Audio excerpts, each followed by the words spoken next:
কাশ্মীরের পেহেলগাঁওয়ে জঙ্গি হামলায় নিহত ২৬ জন পর্যটকদের আত্মার শান্তির কামনায় রবিবার সন্ধ্যা আনুমানিক ৭:৩০ নাগাদ পুরাতন মালদার ৮ মাইল এলাকায় সমাজ কল্যাণ সমিতির পক্ষ থেকে শহীদের উদ্দেশ্যে ২৬টি প্রদীপ প্রজ্বলন করা হয়।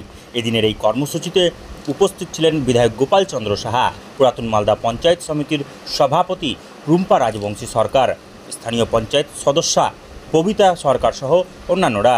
এদিনের কর্মসূচির মধ্যে দিয়ে পর্যটকদের নৃশংসভাবে হত্যার প্রতিবাদে সোচ্চার হন তারা।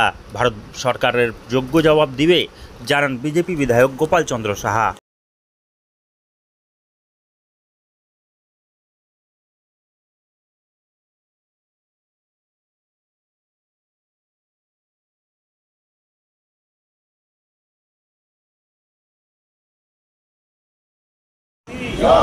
हिंदुस्तान जिंदाबाद जिंदाबाद जिंदाबाद हिंदुस्तान जिंदाबाद जिंदाबाद जिंदाबाद पाकिस्तान मुर्दाबाद হবে না কো ব্যর্থ হিন্দু হত্যাকারী পাকিস্তান জবাব দাও জবাব চাই জবাব দাও।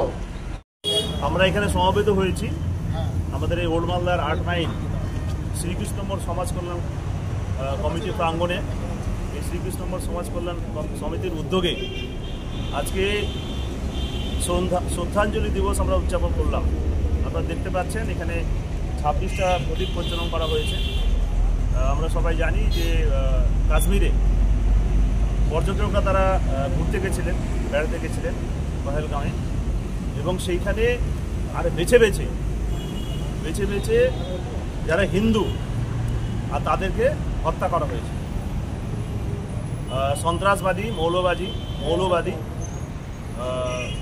তারা এই কাজ করেছে, এবং এখানে প্রমাণিত হয়েছে যে পাকিস্তানের হাত আছে। এবং তাদেরকে জিজ্ঞেস করা হয়েছে যে সে কোন ধর্মের মানুষ। আমরা অনেকের কাছে শুনেছি যে সন্ত্রাসবাদীদের কোনো ধর্ম হয় না, সন্ত্রাসবাদীদের অবশ্যই ধর্ম হয়। এখানে প্রমাণিত হয়েছে এই ২৬ জনকে যে মারা হয়েছে, হত্যা করা হয়েছে, তাদের মধ্যে বাংলা থেকে ৩ জন আছে। তারা তাদের পরিবারের সামনে কীভাবে তাদেরকে হত্যা করা হয়েছে, গুলি করা হয়েছে, দেখা হয়েছে যে সিঁদুর আছে কিনা। মানে যদি সিঁদুর থাকে, সনাতনীদের সিঁদুর থাকে, মায়েরা সিঁদুর পরে, সিঁদুর আছে কিনা, শাখা আছে কিনা, তাদেরকে জিজ্ঞেস করা হয়েছে কলমা পড়তে পারে কিনা। কলমা বড়,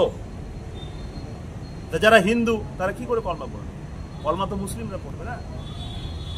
এবং কলমা বলতে পারেনি, মাথায় পিস্তল লাগিয়ে AK-47 লাগিয়ে গুলি করা হয়েছে। মর্মান্তিক ঘটনা ঘটেছে কাশ্মীরে। তাদের এই ভারতবর্ষ তার উচিত শিক্ষা দেবে, উচিত জবাব দেবে। আমাদের দেশের মাননীয় প্রধানমন্ত্রী বলেছেন উচিত শিক্ষা, সঠিক সবক শেখাবে পাকিস্তানকে। তা আমরা এখানে সবাই সমবেত হয়েছি তাদের প্রতি শ্রদ্ধাঞ্জলি নিবেদনের জন্য, যারা শহীদ হয়েছে ২৬টা পরিবার। আমরা শ্রদ্ধাঞ্জলি নিবেদন করলাম এখানে প্রদীপ প্রজ্বলনের মাধ্যমে। সাথে সাথে আমরা সবাই জানি যে মুর্শিদাবাদে 2 জন হিন্দুকে মারা হয়েছে, তাদেরকে হত্যা করা হয়েছে, হরগোবিন্দ দাস এবং চন্দন দাসকে। তাদের প্রতি আমাদের শ্রদ্ধাঞ্জলি নিবেদন আমরা জানাচ্ছি।